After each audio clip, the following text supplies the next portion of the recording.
Ay! Balik, balik. Asan? Asan, asan?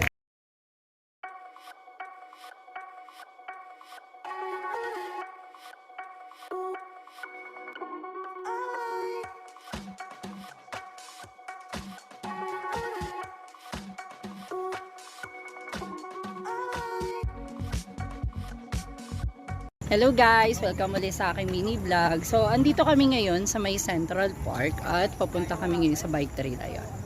Ayun yung mga kasama namin. Andito sila Albert, ayan, tsaka si Rex. So, dito kami. Kakapagod. Tapos na yung aking meeting. Kaya natagalan ako pumunta rito. So, ayan sila. Natawid kami. At papunta na nga kami dyan sa may bike trail dahil palagi kami dyang tumatambay. At nagkaroon din kami ng isang icebreaker kung saan makikilala namin ang mga bagong members ng Alabang Skaters PH. At syempre, hinati namin to sa 3 grupo. Ang Group 1, Group 2 at Group 3. Ang Group 1, ang umahawak niyan ay si Albert. At isa-isa na nga niyang pinapakilala ang kanyang mga kasama. At hindi rin magpapatalo ang Group 2. Ang hawak niyan ay si Kuya Rex at pinapakilala niya yung 2 bagets na kasama niya. At syempre, hindi rin magpapatalo ang Group 3 dahil yan ang grupo ko. Si Kuya Eugene ang ginawa ko representative upang sa ganun ay mas mapakilala kami ng kanyang kasama sa grupo. At nagkaroon nga muna kami dyan ng isang parlor games or isang activity upang sa ganun ay mas lalong mahasa at magkaroon kami ng isang matibay na ugnayan. Hindi lamang barkadahan kundi isang pamilya. At nagkaroon kami dyan ng relay. Sobrang saya at katuwaan nga ang aming ginawa. Paunahan lamang yan. At syempre, first 5 yan.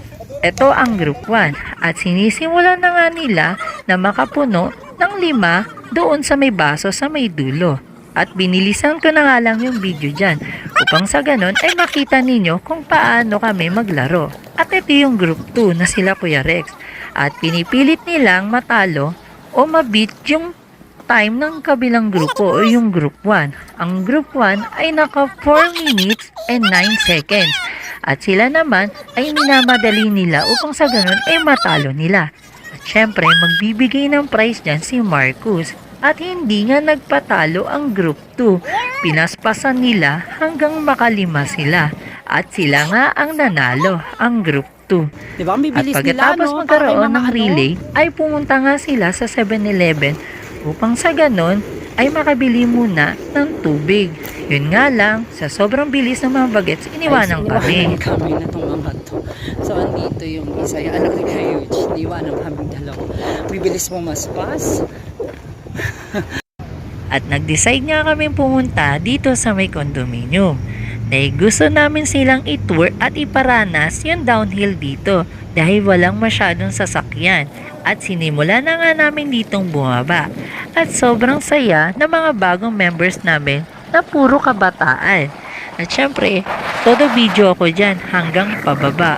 At itutour nga namin sila kung saan kami dumadaan or shortcut dahil yun lamang ang pwede namin daanan. Pinala muna namin sila. So, pinakita namin kung saan kami shortcut or saan kami nagmumula. Oo kami. Diba? Sikreto malapit. At pagkatapos nga namin silang itour, at eto na nga ay pababa na kami dito sa may bike trail. At sobrang saya nila. Hindi naman ganon nakakatakot ang downhill dito dahil mababa nga lang. At ilang saglit nga lang ay nag-decide na nga kaming lahat na magsiuwi. So, ito sila. Sa iba, tamang uwi na kami. So, sa iba namin, hatid lang namin sila. At inihatid na nga namin yung mga Nice to bagong meet you members all. namin.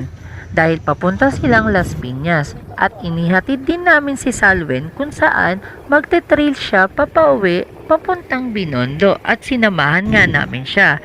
At tuloy-tuloy nga kami dito papunta sa may downhill ng Ayala Alabang Village.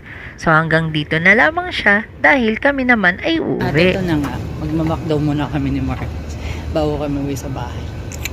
Kumain muna kami ni Marcos dito sa may McDonald's sa may Pilimbes at umorder nga kami dyan ng isang sundae at BFF fries na hindi pa rin naman ako Tapos na nakain. kami mag-ice cream at mag-fry sa McDo.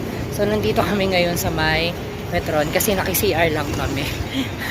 Pagkatapos namin maki-CR sa may Petron, ay naisipan nga namin ni Marcos na mag-ikot-ikot muna dito sa may Pilimbes, sa may likod ng Festival Super Mall.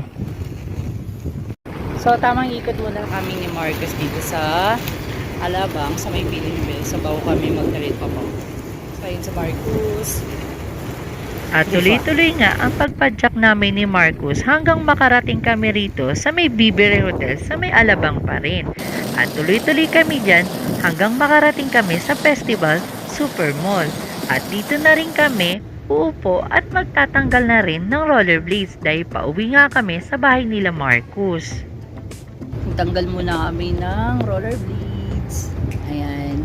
So, para makauwi na kami, anong oras na rin? Nang makauwi nga kami sa bahay nila Marcos, ay nagkape muna kami bago kami magpahinga. So hanggang dito na lamang at maraming salamat sa lahat ng mga nanonood. Hanggang sa muli. Bye-bye!